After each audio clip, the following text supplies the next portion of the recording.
الله الرحمن الرحيم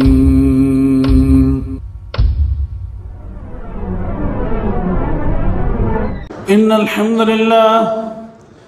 الحمد لله نحمده ونستعينه ونستغفره ونعوذ بالله من شرور أنفسنا ومن سيئات أعمالنا من يهده الله فلا مضل له ومن يضلل فلا هادي له وأشهد أن لا إله إلا الله وحده لا شريك له وأشهد أن محمدًا عبده ورسوله أما بعد فإن خير الحديث كتاب الله وخير الهدي هدي محمد صلى الله عليه وسلم وشر الأمور محدثاتها وكل محدثة بدعة وكل بدعة ضلالة وكل ضلالة في النار.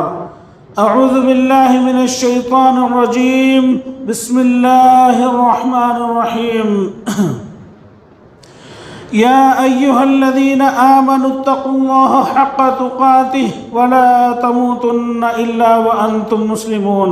وقال تعالى: يا أيها الناس اتقوا ربكم الذي خلقكم من نفس واحدة وخلق منها زوجها وبث منهما رجالا كثيرا ونساء واتقوا الله الذي تساءلون به والأرحام إن الله كان عليكم رقيبا. وقال تعالى: يا أيها الذين آمنوا اتقوا الله وقولوا قولا سديدا يصلح لكم أعمالكم ويغفر لكم ذنوبكم ومن يطع الله ورسوله فقد فاز فوزا عظيما. وقال تعالى: فإن آمنوا بمثل ما آمنتم به فقد اهتدوا وإن تولوا فإنما هم في شقاق فسيكفيكهم الله وهو السميع العليم. محترم مصلیان اکرام و معزز خواتین، الحمدللہ آج مجھے خطبہ جمعہ کا موقع دیا گیا. علماء کی عدم موجودگی میں مجھے امیر محترم کے کہنے پر میں ممبر رسول پر آ کر ٹھہرا. اگر مجھ سے کچھ غلطی ہو جائے، کچھ کوتاہی ہو جائے، کچھ بولنے میں کچھ ایسی باتیں نکل جائیں، اس کے لیے میں پہلے سے آپ لوگوں سے معذرت خواہ ہوں. اور میرے خطبے کا جو موضوع ہے وہ ہے حالات حاضرہ. محترم مصلیان اکرام، شاعر مشرق علامہ اقبال نے ہم لوگوں کے بارے میں ایک کہا تھا کہ نہیں تیرا نشے من قصر سلطانی کے گنبد پر، تو شاہی ہے بسیرا کر پہاڑوں کی چٹانوں پر. نہیں تیرا نشے من قصر سلطانی کے گنبد پر. ہم کو شکاری جو باز ہوتا ہے، جو شکار کرتا ہے جو باز، اس سے مسلم نوجوانوں کو علامہ اقبال نے تشبیہ دی. اور ہمارا مقام ہم کو اس شاعر نے بتایا، لیکن ممبر رسول پر ٹھہر کر میں شاعر کی تشریح نہیں کرنا چاہتا، نہ ان کی میں تعریف کرنا چاہتا، لیکن میں یہ بتانا چاہ رہا ہوں کہ ہم لوگوں کو، ہم مسلمان نوجوانوں کو، ہم مسلمانوں کو یہ جان لینا چاہیے کہ ہمارا مقام کیا ہے اور ہم کیا ہیں، ہمارا مقام کیا ہے. آج ہم اپنا مقام بھلا بیٹھے، اپنی اوقات ہم بھلا بیٹھے. جب دنیا کے اندر چاروں طرف جب اندھیرا پھیل گیا تھا، چاروں طرف اندھیرا ہی اندھیرا تھا، جب دنیا کے اندر ظلم و زیادتی بڑھ گئی، لوگ اپنی بیٹیوں کو زندہ درگور کرنے لگے، لوگ غریبوں پر ظلم ڈھانے لگے، لوگوں نے جھوٹ کو اپنا سیوا بنا لیا، لوگ جو ہے مالداروں کو نقصان پہنچانے لگے، مالدار غریبوں کو نقصان پہنچانے لگے. جب مجالس میں بیٹھا کرتے تو ظلم و زیادتی کی باتیں ہوا کرتی تھی، چاروں طرف ہر طریقے سے جو ہے اور بت پرستی عام ہو گئی تھی. تو اس لیے اللہ رب العزت نے ہماری طرف ایک روشنی بھیجی، ہماری طرف ایک روشنی بھیجی. اس اندھیرے کو مٹانے کے لیے اللہ رب العزت نے محمد رسول اللہ صلی اللہ علیہ وسلم کو رسول بنا کر ہماری طرف بھیجا. اور محمد رسول اللہ صلی اللہ علیہ وسلم نے ان کی پوری زندگی انہوں نے ہمارے لیے محنتیں کی، اور تمام کی تمام باتیں جو اللہ رب العزت نے ان کو دی، تمام کی تمام باتیں وہ ہم تک پہنچا کر گئے، اور انہوں نے اندھیرے کو روشنی میں بدل دیا، اور جو ہے الحمدللہ وہ تمام باتیں جو اس وقت ہوا کرتی تھی، ظلم و زیادتی، لڑکیوں کو زندہ درگور کرنا، بت پرستی، تمام باتوں کو وہ مٹا کر کے گئے۔ لیکن وقت گزرتا گیا، حالات بدلتے گئے، آپ صلی اللہ علیہ وسلم کے بعد صحابہ کرام آئے، انہوں نے بھی اللہ کے رسول صلی اللہ علیہ وسلم کی کہی ہوئی باتوں کو مضبوطی سے تھاما، اور بالکل اسی طرح انہوں نے محنتیں کی جس طرح رسول اللہ صلی اللہ علیہ وسلم نے ہدایت دی، اس رسی کو مضبوطی سے تھامے رہے تو وہ لوگ بھی کامیاب رہے۔ اس کے بعد صحابہ اکرام کے بعد تابعین آئے، تابعین آئے، بنی امیہ آئے، اور جو ہے بنو عباس آئے، وقت بدلتا گیا۔ آج وقت یہاں ہم لوگوں پر ٹھہرا ہوا ہے آ کر، آج ہمارے حالات ایسے ہیں کہ ہم نے اسلام کے نقشے کو ہی بدل دیا۔ رسول اللہ صلی اللہ علیہ وسلم جو دین ہم کو دے کر کے گئے تھے، جو اسلام ہم کو دے کر کے گئے تھے، اس کا پورا مکمل کا مکمل ہم نے نقشہ ہی بدل دیا۔ نقشے کو ہم نے کس طرح سے بدلا؟ ہم نے اپنے آپ کو ذلیل و خوار کیا۔ ہم جس مجلسوں میں بیٹھتے ہیں اس مجلسوں میں جھوٹ، جو سب سے زیادہ جھوٹ بولتا ہے وہ سب سے زیادہ افضل ترین انسان ہے ہمارے درمیان۔ جو زیادہ ظلم و زیادتی کرتا ہے وہ قوی ہے، یعنی وہ طاقتور ہے۔ اور ہمارے پاس یہ عالم ہو چکا ہے کہ دین اسلام کی ہمارے پاس کوئی اہمیت ہی باقی نہ رہی۔ آج ہماری مساجد فجر کی اذان ہوتی ہے تو ہماری مجلس میں ہماری مسجد میں 3 یا 4 مصلی ہوتے ہیں۔ ہم نماز سے فارغ ہو کر جب دوسری مساجد کی طرف جاتے ہیں، دیکھتے ہیں مساجد کا نظارہ کرتے ہیں تو زیادہ سے زیادہ 20 یا 25 آدمی، تمام کے تمام لوگ سوئے رہتے ہیں۔ ہمارے پاس نماز کی اہمیت ہی نہیں، ہمارے پاس نماز کی اہمیت ہی نہیں۔ نماز تو نماز رہی، دوسری بھی باتیں ہمارا لین دین، ہمارا اٹھنا بیٹھنا، ہمارا رہن سہن، ہمارے طریقہ کار اسلام کے بالکل برعکس ہے۔ اور آج حالات حاضرہ کی میں نے بات کی تو حالات حاضرہ کا میرے بھائیوں یہ حال ہے کہ آج ہماری عزت نہ رہی، جبکہ سب سے عزت والے لوگ ہم لوگ ہیں۔ اللہ رب العزت نے دنیا کے اندر سب سے زیادہ عزت اگر کسی کو دی ہے تو وہ ہم کو دی ہے۔ ہم سب سے افضل ترین لوگ ہیں۔ کیوں؟ کہ ہم نے نبی صلی اللہ علیہ وسلم کا لائحہ و دین اسلام کو ہم نے تھاما ہے۔ آج ہم اس کے دین اسلام کے ہم پیروکار ہیں، اس لحاظ سے ہم سب سے دنیا کے اندر سب سے افضل ترین لوگ ہیں، سب سے افضل ترین انسانوں میں سے ہم لوگ۔ لیکن ہم نے اپنی حقیقت کو بھلا دیا۔ ہم کیا ہیں، ہماری حقیقت ہم کو ہی نہیں معلوم۔ آج ہمارا رہنا سہنا، اٹھنا بیٹھنا، ہماری دوستیاں، ہمارا رہن سہن ہمارے مطابق نہیں ہے، ہمارے دین کے مطابق نہیں ہے۔ جس میں اللہ رب العزت نے عزت رکھی ہے وہ عزت کے طریقے سے ہم لوگ اپنا جینا اور رہن سہن، ہمارا جاگنا اٹھنا دین اسلام کے مطابق نہیں ہے۔ لیکن میں اصل موضوع کی طرف جو آنا چاہ رہا ہوں، حالات حاضرہ یہ ہے میرے بھائیوں کہ آج ہماری غیرتوں کو کیا ہو گیا ہے۔ آج ہماری غیرتیں مر گئی ہیں۔ آج ہم بے غیرت بن کر مارکیٹوں میں، راستوں میں گھوم رہے ہیں۔ وہ اس کی وجہ کیا ہے کہ ہماری نظر چاروں طرف ہے، ہمارے دیکھ رہے ہیں کہ ہماری بیٹیاں، ہماری بہنیں غیروں سے بغلگیر ہو رہی ہیں، ہماری بیٹیاں غیروں سے بغلگیر ہو رہی ہیں، ہماری بہنیں غیروں سے بغلگیر ہو رہی ہیں۔ اس کی کیا وجہ ہے؟ اس کی وجہ یہی ہے کہ ہم لوگ غافل ہیں۔ ہم لوگوں نے تمام کا تمام مکمل دین اسلام سے ہم غفلت برت رہے ہیں۔ ہم نے دین کے اوپر عمل کرنا چھوڑ دیا ہے، دین اسلام کے اوپر عمل کرنا چھوڑ دیا ہے۔ ہم نے اپنے طریقہ کار کو بدل لیا ہے۔ میرے بھائیوں، میں کیا کہوں، میرے پاس کلمات تو بہت ہیں لیکن تلخ کلامی میں نہیں چاہتا، میں تلخ کلامی سے گریز کرنا چاہتا ہوں۔ میں صرف یہ نصیحت انداز یعنی نصیحت والی باتیں سب سے پہلے میں اپنے لیے پسند کرتا ہوں کہ میں اپنی اصلاح کروں، میں اپنی نصیحت میرے گھر والوں کی میری نصیحت پہلے کروں، اس کے بعد جب مجھے موقع دیا گیا منبر رسول پر ٹھہرنے کا، میں چاہتا ہوں کہ آپ سب میرے بھائی ہیں، آپ کی بھی تھوڑی سی اصلاح ہو جائے میرے ساتھ۔ تو میرے بھائیوں، کچھ کام ایسے کیے جائیں، کچھ طریقہ کار ایسے اپنائے جائیں کہ یہ جو ظلم و زیادتی ہے، یہ جو کچھ ہو رہا ہے، اس سے ہماری لڑکیاں باز آ جائیں۔ ہم جب بھی فون کھولتے ہیں، جب بھی ہم اخبار اٹھاتے ہیں، ایسی ہم کو خبریں دیکھنے کو مل رہی ہیں کہ ہماری لڑکی فلاں سے بغل گیر ہو گئی ہے، فلاں کے ساتھ بھاگ گئی ہے، فلاں کے ساتھ اس نے شادی رچا لی ہے۔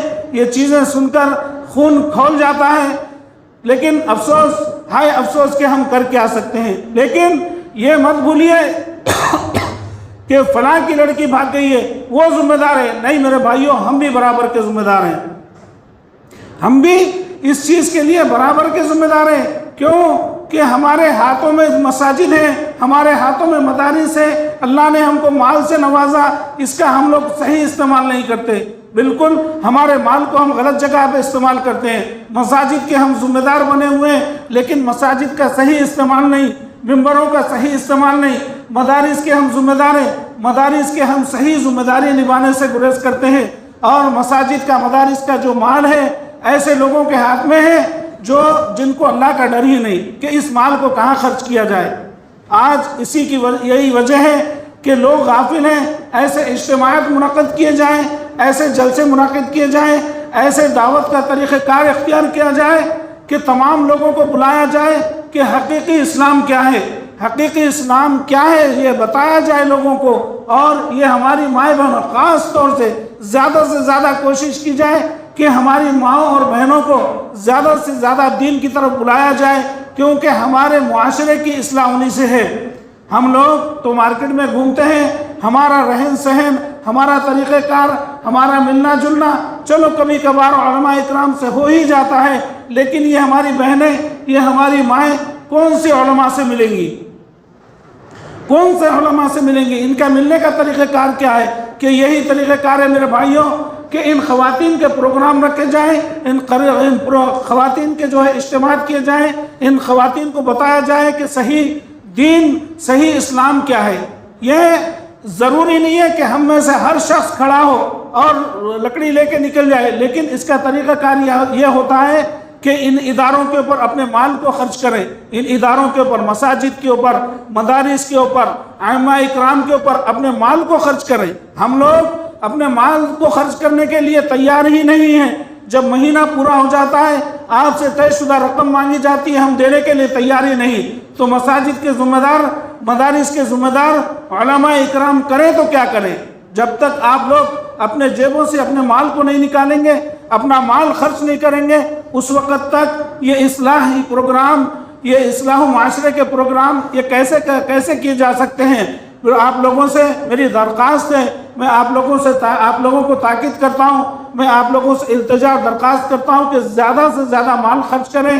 میں یہ نہیں کہتا کہ اسی مسجد کے اوپر مال خرچہ کرو، لیکن جس محلے میں رہتے ہیں اس مسجد کے اوپر اپنے مال کو خرچہ کریں، اپنی محنت کریں مسجد کے اوپر۔ اور سب سے پہلی چیز، سب سے پہلی بنیادی چیز ہے کہ اپنے گھر کی اصلاح کریں، اپنے گھر کی اصلاح کریں، اپنی بیٹیوں کو روکیں، مارکیٹ میں نکلنے سے روکیں، بازاروں کی طرف جانے سے روکیں۔ ایک وقت تھا کہ ہماری بیٹیاں جب کپڑا خریدتی تھی، ہماری بہنیں جب کپڑا خریدتی تھی تو ہمارے بزرگ دکانوں پر جا کر کپڑے لے جا کر اپنی خواتین کو بتاتے، پھر جو ان میں سے پسند آتا تو دکان پر لے کر جا کر اس میں سے کپڑا پھٹاتے اور اپنی بیٹیوں کو لا کر دیتے تھے۔ لیکن آج معاشرہ بدل گیا ہے، آج حالات بدل گئے، آج ہماری بیٹیاں دکانوں کی زینت بننے لگی ہیں، آج ہماری بیٹیاں بازاروں کی زینت بننے لگی ہیں۔ اس کا ذمہ دار کون؟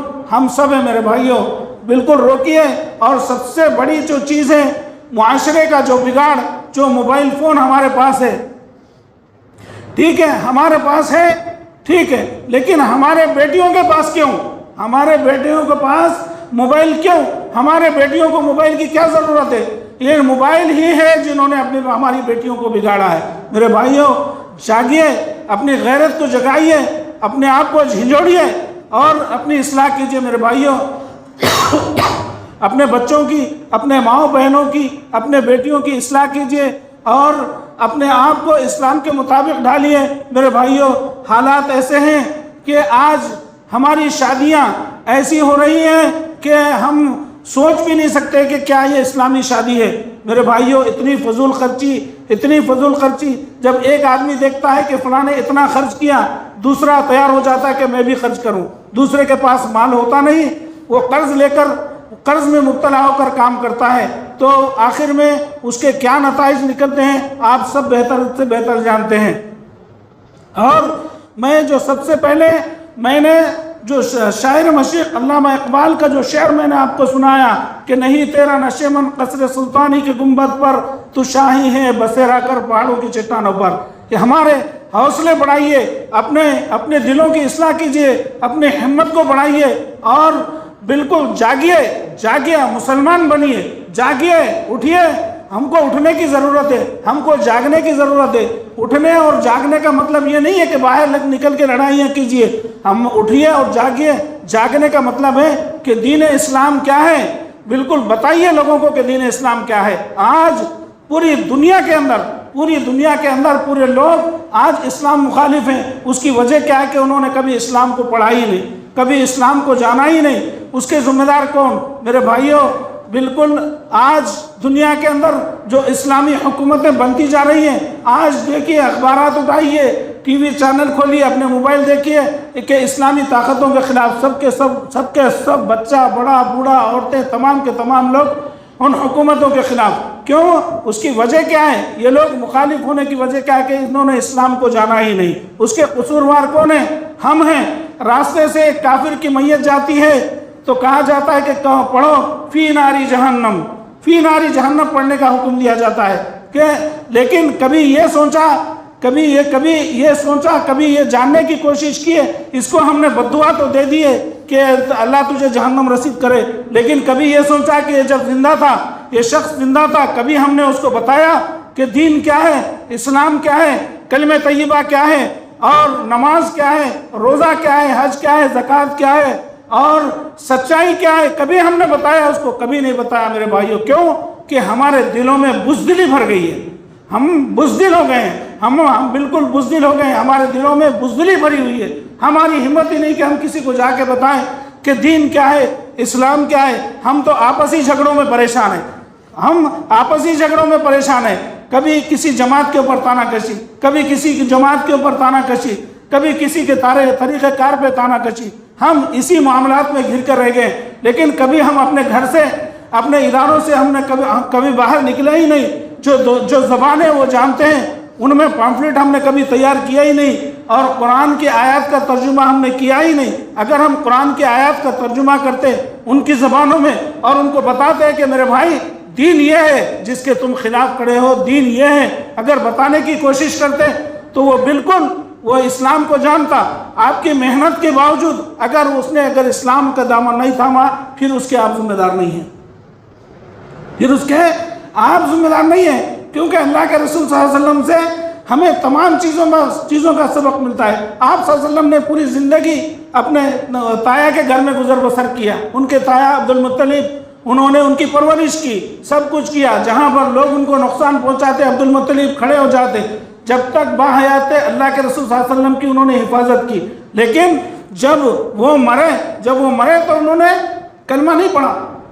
جب اللہ کے رسول صلی اللہ علیہ وسلم رونے لگے تو اللہ کی طرف سے حکم آیا کہ اے نبی، اے محمد، تمہارا کام ہے صرف دین کو پہنچانا اور ہدایت دینا ہمارا کام ہے۔ ان کے مقدر میں ہدایت نہیں تھی، اس لیے ان کو ہدایت نہیں ملی۔ تو اسی طریقے سے میرے بھائیوں، ہم کبھی بھی یہ نہ سوچیں کہ ہم اگر کسی کو دین بتائیں گے کیا وہ قبول کرے گا، کیا وہ مانے گا۔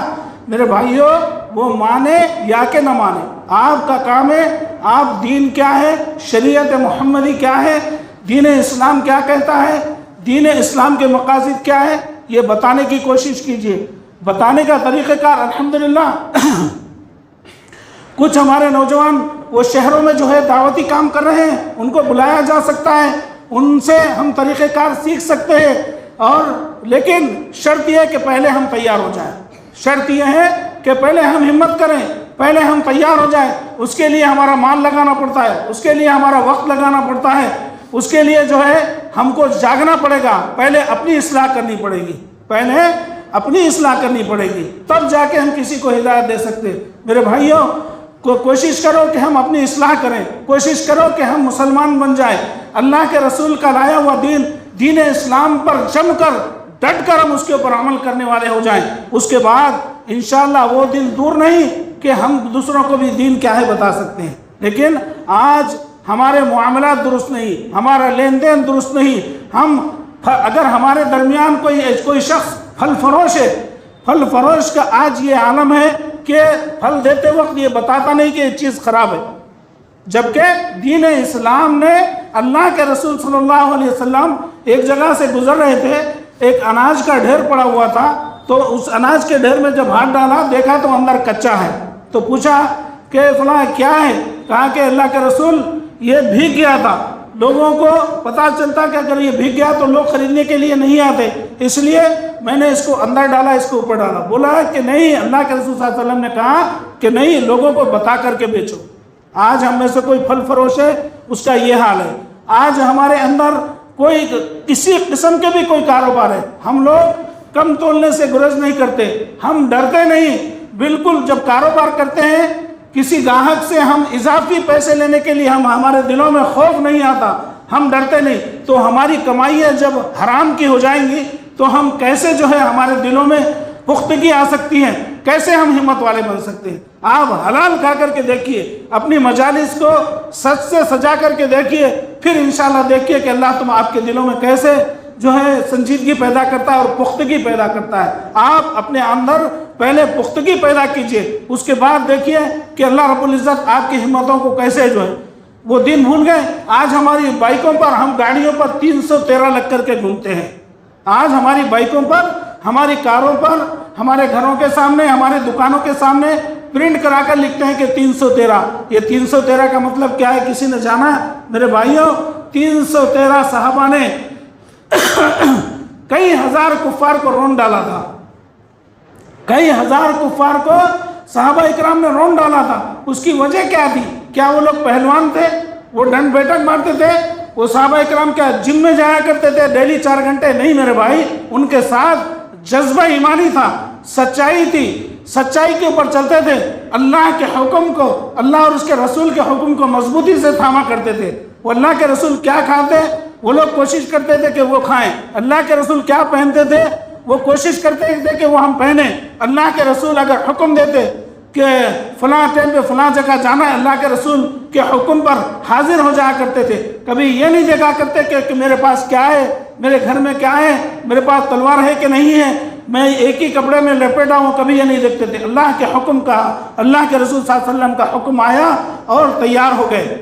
اور ہمارے پاس شواہد موجود ہے، حضرت حنظلہ رضی اللہ عنہ کا واقعہ ہمارے پاس موجود ہے کہ نئی دلہن کے پاس لیٹے ہوئے ہیں اور غسل بھی نہیں کیا، اللہ کے رسول صلی اللہ علیہ وسلم کا حکم آیا اور اٹھ کر کھڑے گئے، شہید ہو گئے۔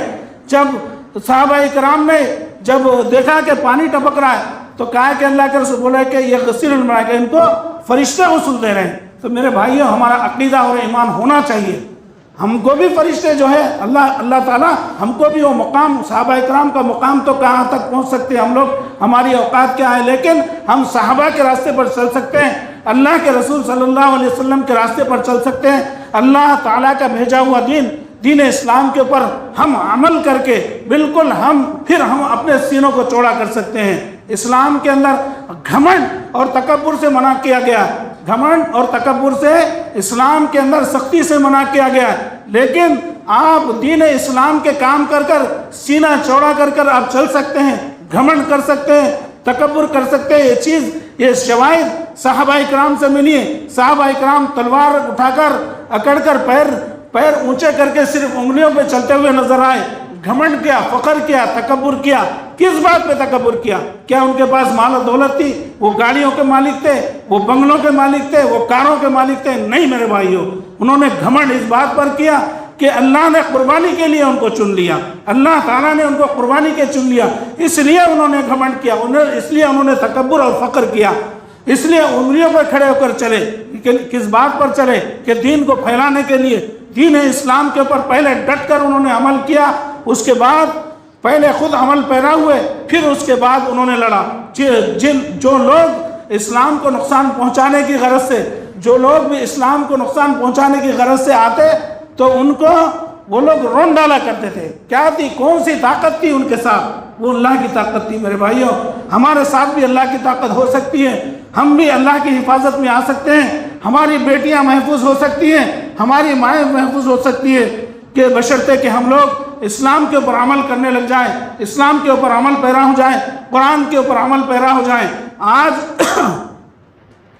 آج ہمارا تو یہ حال ہے کہ ہم لوگ معاشرے کے اندر ہمارا لباس ہم بدلنے کے لیے تیار نہیں، اور معاشرے کے اندر ہمارا اپنا لین دین بدلنے کے لیے تیار نہیں، معاشرے کے اندر بڑے بننے کے لیے ہم چھوٹ چھوڑنے کے لیے تیار نہیں۔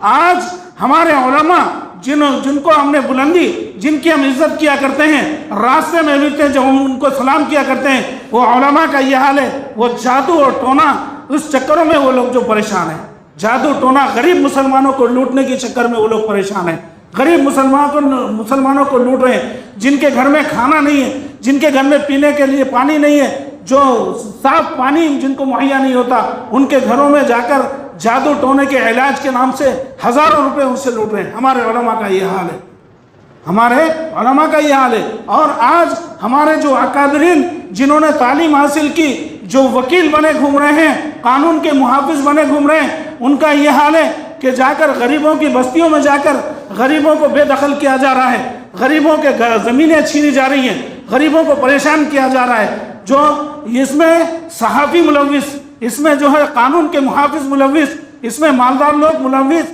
یہ لوگ جا کر غریبوں کی زمینیں چھین رہے ہیں، اور کبھی کیا بہانہ بنا کر، کبھی کیا بہانہ بنا کر آج غریب محافظ، غریب محفوظ نہیں ہے ان لوگوں کے ظلم کی وجہ سے۔ کیسے ہم ہمت والے ہو سکتے ہیں؟ کیسے ہم ہمت والے ہو سکتے ہیں؟ کیسے ہمارے جذبے مضبوط ہو سکتے ہیں؟ ہم ایمان والے کیسے بن سکتے ہیں؟ میرے بھائیوں، میرے بزرگوں، میرے دوستوں، ان لوگوں کو روندو جو لوگ ظلم کرتے ہیں، ان کے جو ہے نا، ان کے پیر کو کھینچو، ان کی مخالفت کرو، ان لوگوں کے جو ہے نا خلاف آواز اٹھاؤ، تب جا کر کے یہ لوگ اپنے گھروں میں داخل ہوں گے۔ ہمارے اپنے بھائیوں کی حفاظت کرو، اپنے ماؤں بہنوں کی حفاظت کرو، اپنے بیٹیوں کی حفاظت کرو۔ جادو ٹونوں کے نام پر جوان لڑکیوں کا استحصال کیا جاتا ہے، جوان لڑکیوں کی جو عزتیں لوٹی جاتی ہیں، اس سے محفوظ ہو جاؤ۔ اس سے محفوظ کس طریقے سے ہوا جا سکتا ہے؟ میرے بھائیوں، صحیح دین کیا ہے یہ جانو، یہ جادو ٹونا کیا ہے، یہ مکاری اور فریب کیا ہے، یہ پیسوں کو لوٹنے کا طریقہ کار کیا ہے، یہ ہم لوگ سب کے سب لوگ جان سکتے ہیں، بشرطے کہ ہم مساجد کی طرف آئیں، علماء کی باتوں کو سنیں، اور صحیح دین کیا ہے جاننے کی کوشش کریں، تب جا کر ہم اپنی اصلاح کر سکتے ہیں۔ علماء جو ہے ممبروں سے پکار رہے ہیں، علماء جو ہے کئی ذرائع سے جو ہے علماء پکار رہے ہیں، لیکن کسی کی توجہ ہی نہیں علماء کی طرف، کبھی دین جاننے کی کوشش ہی نہیں کی۔ میرے بھائیوں، علماء جتنے ذمہ دار ہیں اتنے ہم بھی ذمہ دار ہیں۔ ہم علماء کی باتوں کو سننے کے لیے ہمارے پاس ٹائم نہیں ہے، صحیح دین کیا ہے جاننے کے لیے ہمارے پاس ٹائم ہی نہیں ہے۔ اگر ہم اپنے بچوں کو مساجد کی طرف بھیجیں، علماء اکرام کی طرف دین سیکھنے کے لیے بھیجیں، کیا بڑی کہ ہم انشاءاللہ سچے پکے مسلمان ہو سکتے ہیں۔ ان دشمنان اسلام کو ہم اسلام سے آزاد کرا سکتے ہیں، اور ان دشمنان اسلام کو ہم باہر نکال کر بھیج سکتے ہیں، ان دشمنان اسلام کا جو ہے ہم ڈٹ کر مقابلہ کر سکتے ہیں۔ لیکن اس کے لیے یہ پہلے سمجھنا ہوگا، پہلے جاننا ہوگا کہ دین اسلام حقیقت میں ہے کیا۔ اگر ہم اپنے اندر تیاری نہیں ہے، ہم جانتے ہی نہیں کہ اچھا کیا ہے تو برا کیا ہے، تو ہم اگلے کا مقابلہ کیسے کر سکتے ہیں؟ تو لہذا میرے بھائیوں، میری درخواست ہے آپ لوگوں سے کہ آئیے مساجد کی طرف، نماز پڑھیے میرے بھائیوں، حرام کام، بدکاری، شراب نوشی، جوا، حرام خوری، بدکاری، ان تمام چیزوں سے بچیے میرے بھائیوں، بالکل سچائی کی طرف آئیے، لین دین میں سچائی اختیار کیجئے میرے بھائیوں، غریبوں کی مدد کیجئے، اور عمرہ جو لوگ ہیں، امیر لوگ ہیں، ان کی اتباع مت کیجئے، ان کی اللہ کے رسول کی اتباع کیجئے۔ حضرت عمر ابن خطاب رضی اللہ عنہ کا ایک قول تھا، ان کے دور خلافت میں مصر کا یہ حال ہوا کرتا تھا کہ مصر کے بارے میں حضرت عمر ابن خطاب رضی اللہ عنہ کہا کرتے تھے کہ ارضها من ذهب نساؤها لعب رجالها اتبع من غلب. یہ حضرت عمر کا خیال تھا کہ ارض مصر کے بارے میں، مصر کی زمین کے بارے میں کہا کرتے تھے کہ ارضها من ذهب، اس کی زمین سونا اگلتی ہے، نساؤها لعب، اس کی عورت کھیلتی ہے، رجالها اتبع من غلب، وہ جو غالب، وہاں کا مرد، وہاں کا جوان جو غالب آتا ہے اس کی اتباع کرتا ہے. یہ حضرت عمر کا دور، اس وقت کا ان کا خیال تھا. لیکن کیا آپ اس بات کو سمجھ گئے؟ کیا یہ چیزیں، یہ بیماری، یہ زہر، یہ کینسر کا یہ مرض کیا ہمارے اندر داخل نہیں ہے؟ کیا ہماری زمین سونا نہیں اگلتی ہے میرے بھائیوں؟ کیا آج ہماری عورتیں کیا اسلام پر عمل پیرا ہیں؟ کیا ہماری عورتیں اسلام پر عمل پیرا ہیں؟ یہ جاننے کی کوشش کی ہے کبھی؟ کیا ہم جو غالب آتا ہے ہم اس کی اتباع نہیں کرتے؟ جو ہمارے ہاں جو لیڈر بن کے گھومتا ہے ہم سب کے سب اس کی اتباع کرتے ہیں. لیکن کیا یہ لیڈر حق پر ہے؟ کیا یہ سچائی پر ہے؟ یہ ظلم و زیادتی کر رہا ہے کہ نہیں؟ کبھی کسی نے جاننے کی کوشش کی؟ کبھی نہیں کی. ایک لیڈر ہے، ایک حکمران بن کے گھوم رہا ہے، ہم سب اس کے تابع گھوم رہے ہیں. حضرت عمر کا وہ قول مصر کی زمین کے تعلق سے آج ہمارے اوپر یہ تمام کی تمام چیزیں غالب آتی ہیں. یہ تمام کی تمام چیزیں، یہ ہمارے اندر یہ کینسر کی بیماری، یہ مرض میں ہم لوگ بھی مبتلا ہیں. دعا کیجئے کہ اللہ تعالیٰ ہم کو اس مرض سے، اس مضر مرض سے نکالے. اللہ تعالیٰ ہم کو عمل کرنے والا بنائے. اللہ تعالیٰ ہم سب کو سچا پکا نمازی بنائے، اور اللہ رب العزت ہم کو سچائی پر چلنے والا بنائے. اللہ ہم کو اپنے مساجد کو آباد کرنے والا بنائے. اللہ ہمارے ادارے جو مدارس سے، اللہ ان کو آباد کرنے والا بنائے. علماء کی عزت و احترام کرنے والا بنائے. اللہ رب العزت یہ جو بیماریاں اس وقت جو چل رہی ہیں، اے اللہ یہ تیری وبا، تیری ناراضگی کا سبب ہے مولا، ہمارے گناہوں کا نتیجہ ہے مولا. اے اللہ تو راضی ہو جا، اے اللہ تو ہم سے خوش ہو جا، تو راضی ہو جا. اس مرض کو ہمارے سروں سے ٹال دے میرے مولا. اے اللہ جو بھی لوگ پریشان ہیں، ہزاروں لاکھوں روپے جھونک رہے ہیں اسپتالوں میں، لاکھوں روپے جو ہے ان لٹیروں کے اوپر لے کے جا کر کے جھونک رہے ہیں. اے اللہ ان کو ہدایت دے، ان لٹیروں کو اللہ ہدایت دے. اے اللہ ان جو ہمارے مریض، ہمارے بھائی اور بچے ہیں، اے اللہ ان کو شفا دے، شفا کاملہ عاجلہ اللہ نصیب فرما ان سب کو.